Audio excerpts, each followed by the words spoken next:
Bonjour, je suis ravie de vous retrouver pour une nouvelle vidéo make-up quotidien, celui que je fais tous les jours et qui est très rapide.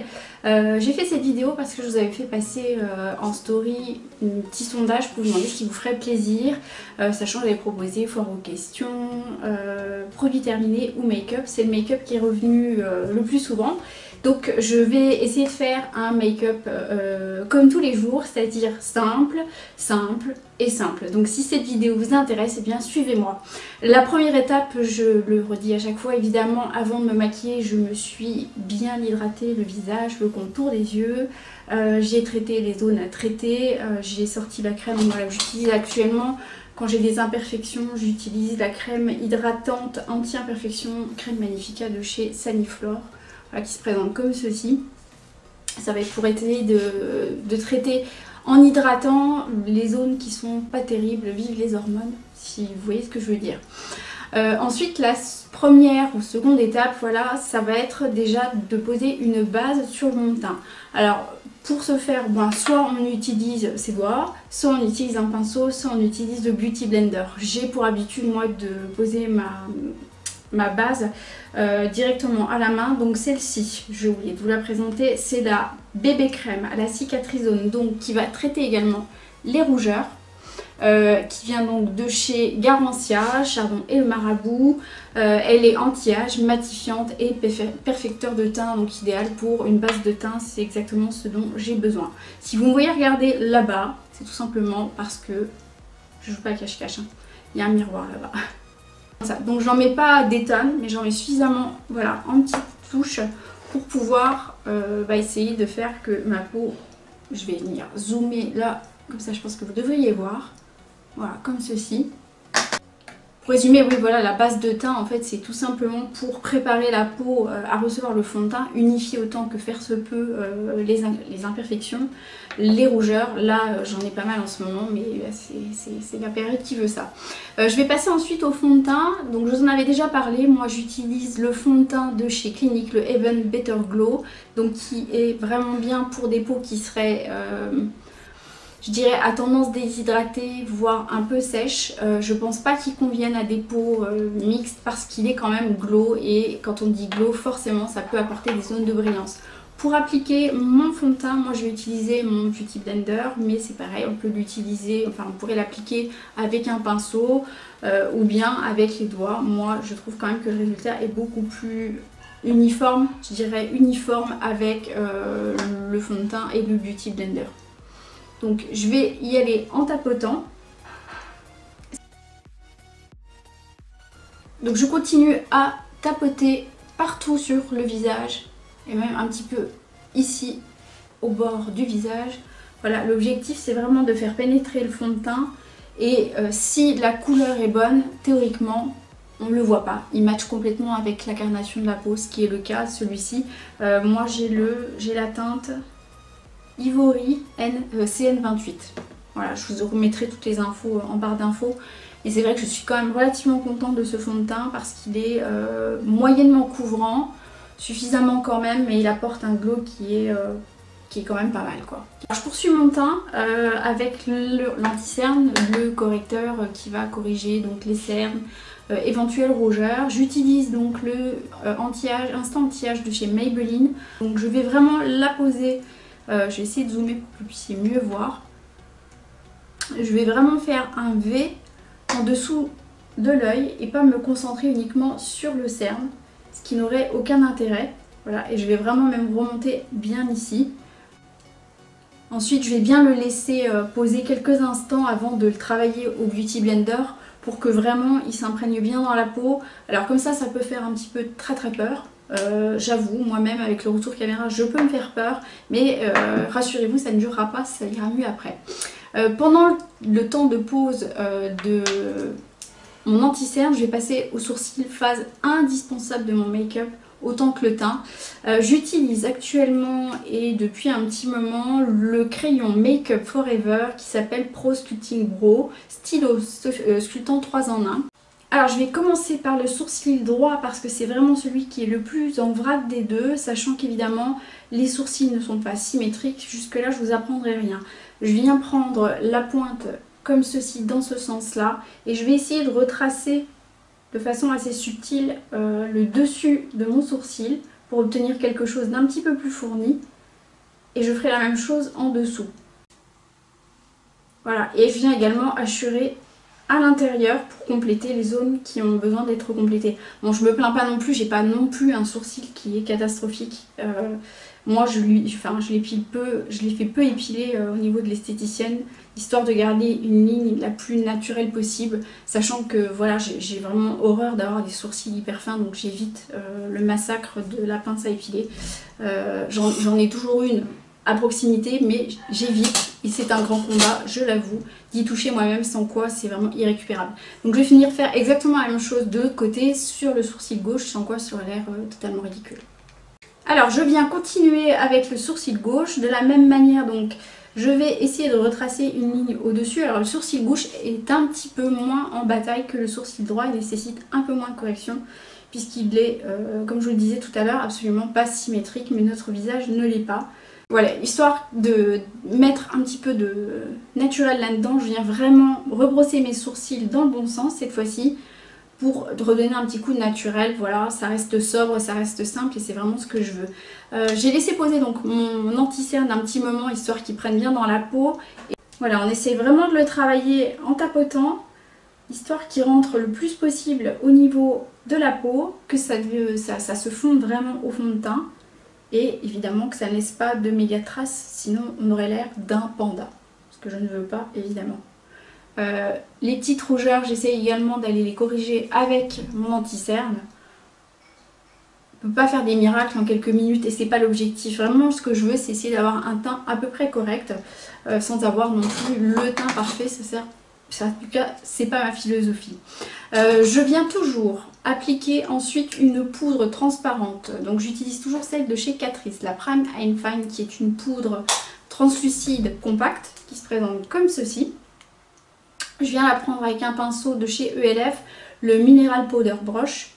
Je tapote de cette façon avec le pinceau pour pas mettre trop de matière. Et je viens là cette fois-ci, comme avec le Beauty Blender, tapoter sur les zones sur lesquelles j'ai posé l'anti-cerne. Je fais la même chose de l'autre côté. Je tiens à préciser que je tourne la vidéo dans des conditions un peu burlesques. Il fait nuit, j'ai pas eu le temps de la faire avant, donc je sais pas ce que ça va donner au niveau de la lumière. J'espère que pour vous, le rendu sera pas trop mauvais. Voilà, et je viens en mettre également sur la zone T, donc à savoir le bout du nez, un petit peu le front. Et puis généralement, j'ai des petites zones de brillance au niveau du menton. J'en ai à peu près fini avec le teint, il me manque encore deux éléments. Alors je fais pas du vrai contouring parce que je suis pas une grande fan de contouring, mais je viens quand même travailler légèrement ici pour mettre un petit peu de couleur. J'ai choisi d'utiliser la Hoola de chez Benefit, la fameuse Hoola de chez Benefit. Et j'utilise généralement le pinceau qui franchement est super pratique pour travailler la Hoola de chez Benefit. Et donc je vais venir travailler cette zone là que vous sentez au niveau de l'os, juste en dessous, voilà. Et la même chose de l'autre côté, et puis je vais essayer de retracer quand même un pseudo 3, mais sachant que je veux pas un truc parfait, je suis pas du tout dans le contouring.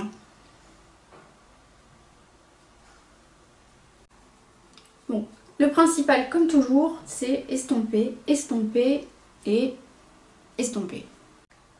Histoire de venir réchauffer le teint, voilà, moi je vais bien en apposer au niveau du front, qui est assez large, genre un peu, vous voyez, la piste d'atterrissage quand même. C'est vraiment un truc qui est costaud chez moi, c'est le front.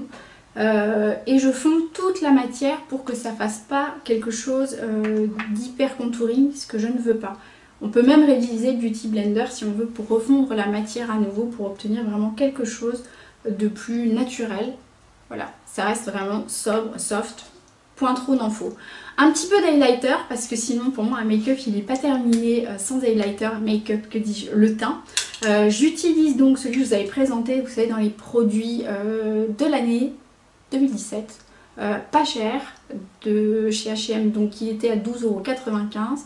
Il se présente comme ceci, il y a un petit miroir qui est là. C'est la teinte la plus claire, c'est la teinte numéro 1.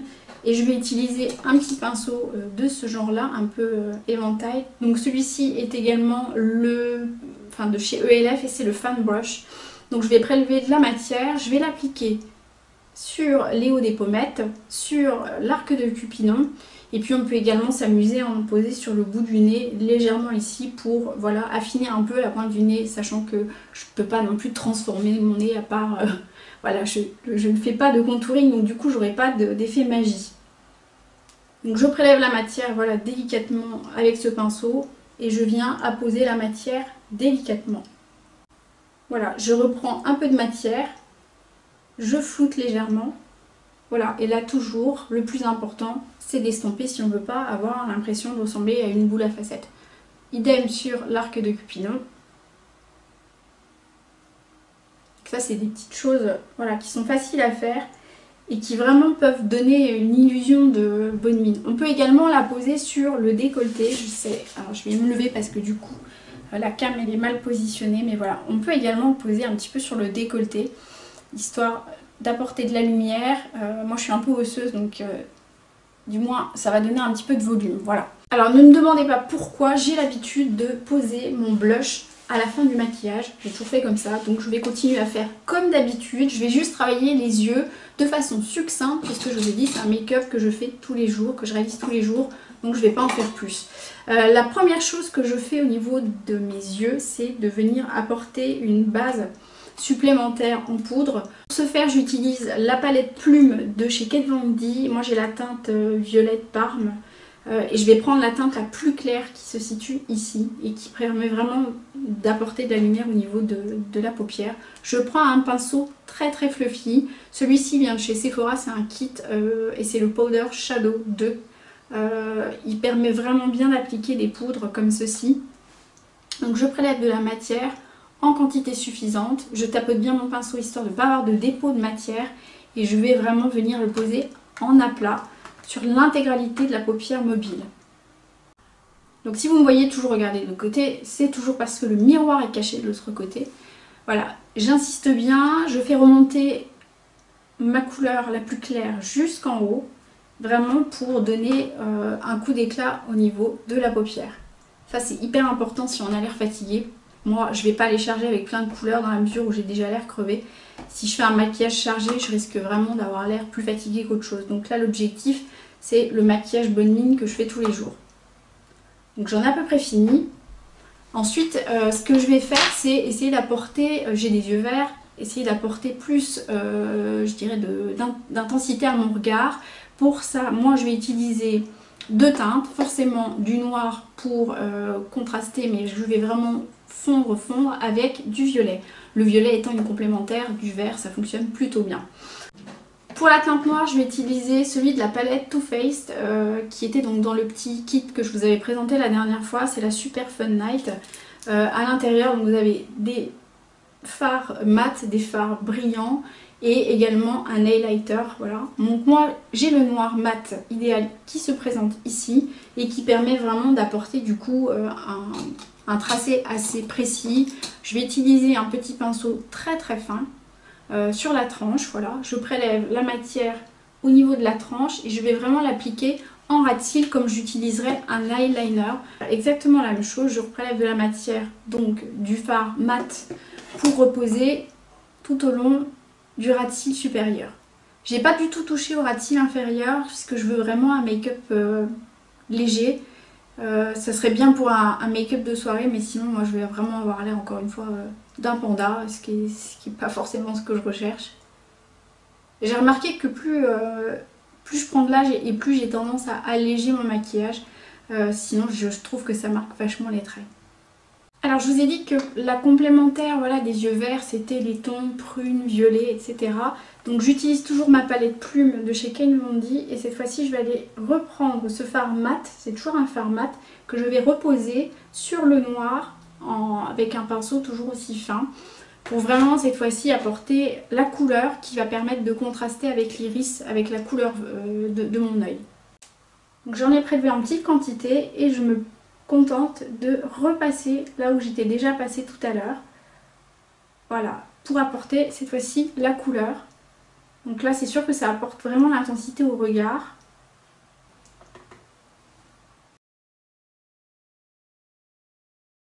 Voilà, j'ai fini de travailler l'œil droit.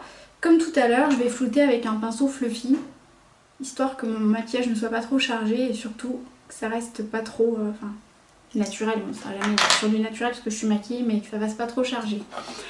Ultime étape, le mascara. Comme c'est un make-up quotidien, là je n'utilise pas le recours de cils. Je pourrais le faire, mais c'est vraiment l'objectif de vous montrer ce que je fais au quotidien. Donc j'utilise le mascara Essence, le I Love Extreme, qui coûte entre 3 et 5 euros, ça dépend où vous le trouvez. On peut les trouver dans les magasins Auchan, ou on peut les trouver également en Allemagne, c'est là où moi je vais le chercher. Concernant le mascara, voilà, j'ai pour habitude de dire que ça dépend vraiment de ce que l'on recherche d'un mascara et aussi de la forme de nos cils. On peut avoir des cils très longs et ce type de mascara n'irait pas du tout parce qu'effectivement vous viendriez vous en coller partout. Tout comme il peut très bien vous convenir si vous recherchez quelque chose avec du volume et une facilité d'application. J'ai même pas besoin de tordre ce goupillon, ça fonctionne très bien comme ça. La brosse est assez épaisse. Je vais utiliser désormais donc la teinte Lucky Star de toujours la palette de chez Too Faced. Et ça c'est vraiment la teinte parfaite, le champagne irisé pour donner un coup d'éclat au niveau du coin interne de l'œil. Donc je viens prendre un pinceau assez fluffy, toujours, de cet ordre là. Voilà, celui-ci c'est toujours un pinceau de chez ELF et c'est le Professional Blending Eye and Brush. Alors je fais en sorte, voilà, de bien appliquer sur le coin et de bien estomper parce que sinon j'aurais l'air d'une boule à facettes. Alors je vous disais tout à l'heure que ça pouvait être sympa aussi d'illuminer le dessous de l'arcade sourcilière. Donc je vais utiliser toujours cette teinte Lucky Star de la palette Too Faced pour éclairer donc l'arcade sourcilière. C'était un petit peu le job du crayon, mais que je vous disais que j'étais pas fan. Et donc là je l'applique ici, ça va vraiment ouvrir encore une fois le regard. Je pense que la lumière est vraiment pas terrible, donc je sais pas si vous verrez l'intégralité du rendu. Mais l'objectif, voilà, toujours avec un pinceau très fluffy, c'est de venir éclairer le dessous de l'arcade sourcilière. Alors avant de finir ce make-up et d'appliquer le rouge à lèvres, je vous l'ai dit tout à l'heure, je finis toujours le blush après avoir fait les yeux. Je sais pas pourquoi je fais ça, mais je fais ça.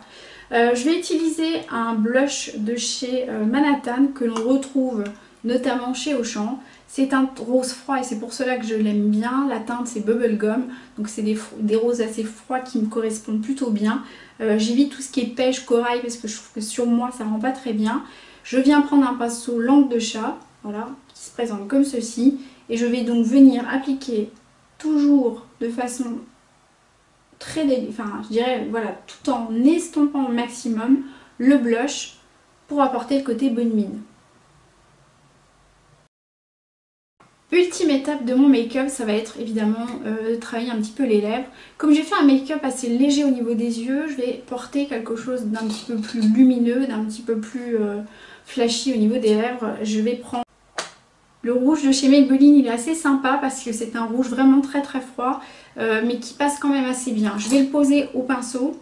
Préalablement, ça c'est important que je le dise parce que j'ai vraiment un souci avec les lèvres déshydratées. J'ai effectué un gommage sur mes lèvres, donc c'est celui de chez Sephora qui est le Honey Lip Scrub.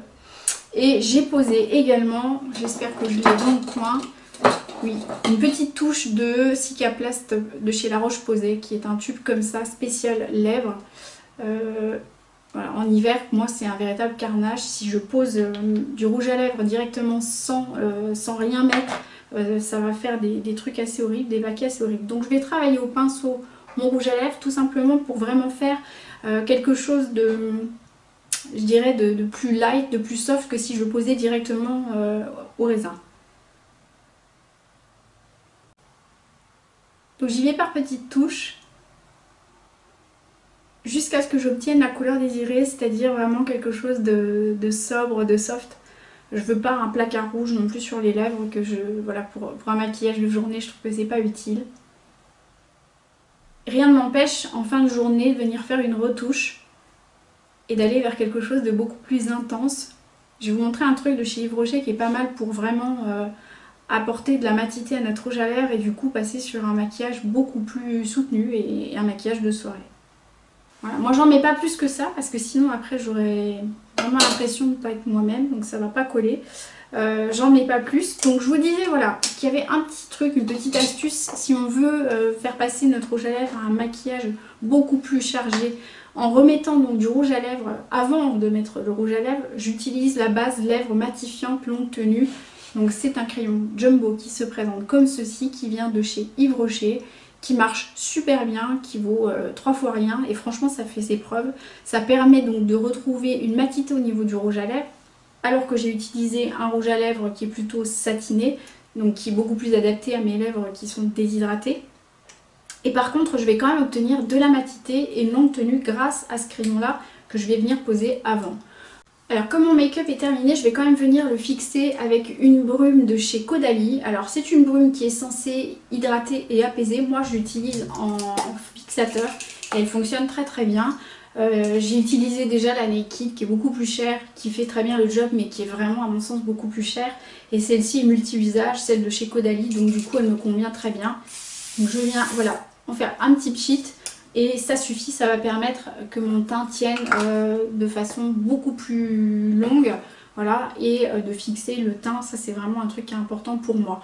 J'espère que cette vidéo vous aura plu, ça a été un peu plus long évidemment que ce que je fais au quotidien parce que je vous ai expliqué les phases intermédiaires entre chaque. Si cette vidéo vous a plu, n'oubliez pas de mettre un petit pouce vers le haut. Si vous avez envie d'une foire aux questions parce que la FAQ, j'ai besoin de vous, sinon je la ferai pas. Donc voilà, si vous avez des questions, n'hésitez pas à les mettre en barre d'infos. À vous abonner à ma chaîne évidemment si ce n'est pas encore fait et vous êtes les bienvenus. Merci d'avoir passé ce petit temps avec moi et en attendant une prochaine vidéo, eh bien, je vous dis prenez grand soin de vous. Je vous embrasse.